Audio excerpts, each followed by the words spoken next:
1 Samuel അദ്ധ്യായം 2. ഹന്നായുടെ കീർത്തനം. Hannah ഇങ്ങനെ പ്രാർത്ഥിച്ചു: എൻ്റെ ഹൃദയം കർത്താവിൽ ആനന്ദിക്കുന്നു, എൻ്റെ ശിരസ് കർത്താവിൽ ഉയർന്നിരിക്കുന്നു. എൻ്റെ അധരം ശത്രുക്കളെ പരിഹസിക്കുന്നു, എന്തെന്നാൽ അവിടുത്തെ രക്ഷയിൽ ഞാൻ ആനന്ദിക്കുന്നു. കർത്താവിനെ പോലെ പരിശുദ്ധനായി മറ്റാരുമില്ല, കർത്താവല്ലാതെ മറ്റാരുമില്ല. നമ്മുടെ ദൈവത്തെപ്പോലെ സുസ്ഥിരമായ ഒരു ആശ്രയമില്ല. അഹന്തയോടെ മേലിൽ സംസാരിക്കരുത്. നിന്റെ നാവിൽ നിന്ന് ഗർവ് പുറപ്പെടാതിരിക്കട്ടെ. കാരണം കർത്താവ് സർവജ്ഞനായ ദൈവമാണ്. പ്രവൃത്തികളെ വിലയിരുത്തുന്നത് അവിടുന്നാണല്ലോ. വീരന്മാരുടെ വില്ലുകൾ തകരുന്നു, ബലഹീനരാകട്ടെ ശക്തി പ്രാപിക്കുന്നു. സുഭിക്ഷം അനുഭവിച്ചവർ ആഹാരത്തിനായി കൂലിപ്പണി ചെയ്യുന്നു. വിശപ്പ് അനുഭവിച്ചിരുന്നവർ സംതൃപ്തി അടയുന്നു. വന്യ 7 പ്രസവിക്കുന്നു. സന്താന സമ്പത്തുള്ളവൾ നിരാലംബിയാകുന്നു. കർത്താവ് ജീവനെടുക്കുകയും കൊടുക്കുകയും ചെയ്യുന്നു. അവിടുന്ന് പാതാളത്തിലേക്ക് ഇറക്കുകയും അവിടെ നിന്ന് കയറ്റുകയും ചെയ്യുന്നു. ദരിദ്രനും ധനികനുമാക്കുന്നത് കർത്താവാണ്. താഴ്ത്തുന്നതും ഉയർത്തുന്നതും അവിടുന്ന് തന്നെ. ദരിദ്രനെ അവിടുന്ന് ധൂളിയിൽ നിന്ന് ഉയർത്തുന്നു, അഗതിയെ കുപ്പയിൽ നിന്ന് സമുദ്ധരിക്കുന്നു. അങ്ങനെ അവരെ പ്രഭുക്കന്മാരോടൊപ്പം ഇരുത്തി ഉന്നത സ്ഥാനങ്ങൾക്ക് അവകാശികളാക്കുന്നു. ഭൂമിയുടെ അടിത്തൂണുകൾ കർത്താവിൻ്റേതാണ്. അതിന്മേൽ അവിടുന്ന് ലോകത്തെ ഉറപ്പിച്ചിരിക്കുന്നു. തൻ്റെ വിശ്വസ്തരുടെ പാദങ്ങളെ അവിടുന്ന് കാക്കുന്നു. ദുഷ്ടന്മാർ അന്ധകാരത്തിൽ ഉപേക്ഷിക്കപ്പെടുന്നു. ശക്തിയാൽ ആരും പ്രബലനാകുന്നില്ല. കർത്താവ് പ്രതിയോഗികളെ ഛിന്നഭിന്നമാക്കുന്നു. അവർക്കെതിരെ ആകാശത്തിൽ ഇടിമുഴക്കുന്നു. അവിടുന്ന് ഭൂമിയെ മുഴുവൻ വിധിക്കും. തൻ്റെ രാജാവിന് ശക്തി കൊടുക്കും. തൻ്റെ അഭിഷിക്തൻ്റെ ശിരസ് ഉയരുമാറാക്കും. അനന്തരം എൽക്കാന റാമായിലുള്ള തൻ്റെ ഭവനത്തിലേക്ക് മടങ്ങി.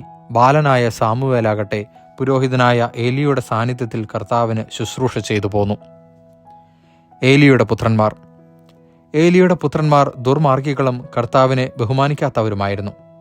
ജനങ്ങളിൽ നിന്ന് പുരോഹിതന്മാർക്ക് ലഭിക്കേണ്ട വിഹിതത്തെ സംബന്ധിക്കുന്ന നിയമം അവർ മാനിച്ചില്ല. ആരെങ്കിലും ബലിയർപ്പിച്ച മാംസം പാകം ചെയ്യുമ്പോൾ പുരോഹിതന്റെ ഭൃത്യൻ പാത്രത്തിൽ മുപ്പല്ലി കൊണ്ട് കുത്തി അതിൽ നിന്ന് കിട്ടുന്നത് മുഴുവൻ പുരോഹിതനു വേണ്ടി എടുത്തിരുന്നു. ഷീലോയിൽ വന്നിരുന്ന ഇസ്രായേൽക്കാരോടെല്ലാം അവർ ഇപ്രകാരമാണ് പ്രവർത്തിച്ചത്. കൂടാതെ മേധസ് ദഹിപ്പിക്കുന്നതിന് മുമ്പ് തന്നെ ബലിയർപ്പിക്കുന്നവനോട് പുരോഹിതന്റെ ഭൃത്യൻ വന്നു പറയും: പുരോഹിതനു വേണ്ടി പാകം ചെയ്യാൻ കുറെ മാംസം തരിക.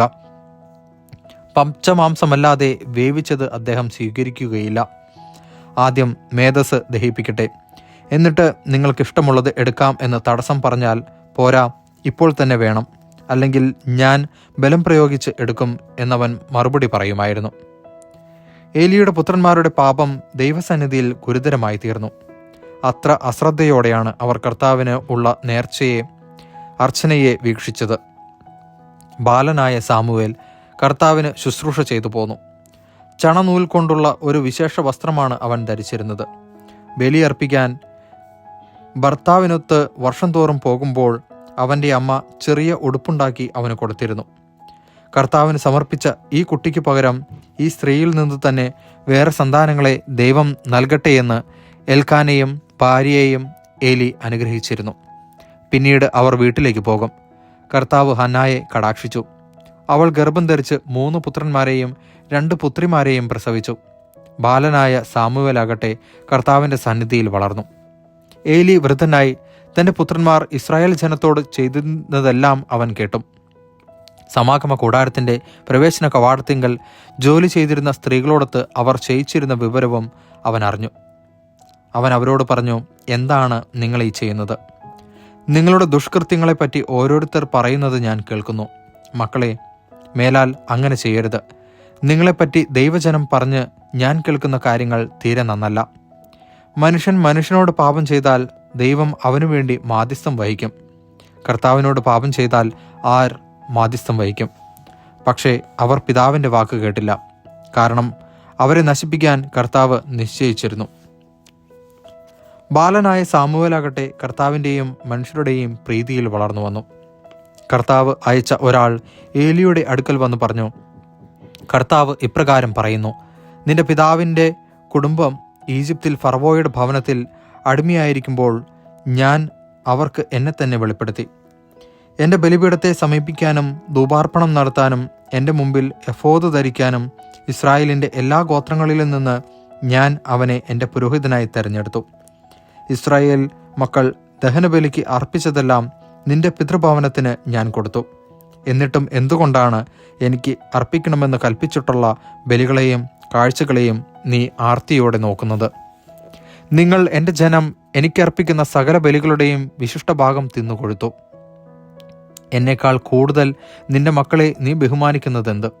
അതിനാൽ ഇസ്രായേലിൻ്റെ ദൈവമായ കർത്താവ് അരുളി ചെയ്യുന്നു, നിന്റെയും നിന്റെ പിതാവിൻ്റെയും കുടുംബം നിത്യവും എനിക്ക് ശുശ്രൂഷ ചെയ്യുമെന്ന് ഞാൻ വാഗ്ദാനം ചെയ്തിരുന്നു. എന്നാൽ ഇപ്പോൾ കർത്താവായ ഞാൻ പ്രഖ്യാപിക്കുന്നു, ഇനി അങ്ങനെയായിരിക്കുകയില്ല. എന്നെ ആദരിക്കുന്നവരെ ഞാനും ആദരിക്കും, എന്നെ നിന്ദിക്കുന്നവർ നിന്ദിക്കപ്പെടും.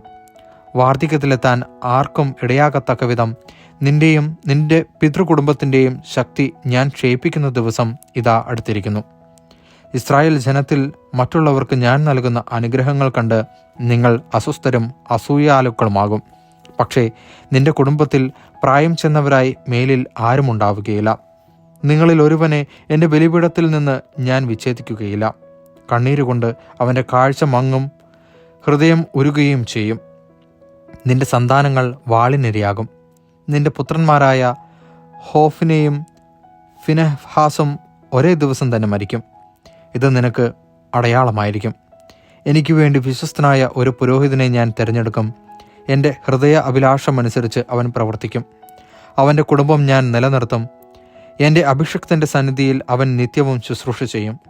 നിന്റെ കുടുംബത്തിൽ അവശേഷിക്കുന്നവരെല്ലാം ഒരു വെള്ളിക്കാശിനും ഒരു കഷ്ണം അപ്പത്തിനും വേണ്ടി അവനോട് യാചിച്ചുകൊണ്ട് പറയും, ഒരു കഷ്ണം അപ്പം ലഭിക്കേണ്ടതിന് എന്നെ ഏതെങ്കിലും ഒരു പുരോഹിത വൃത്തിക്ക് ചേർക്കണമേ.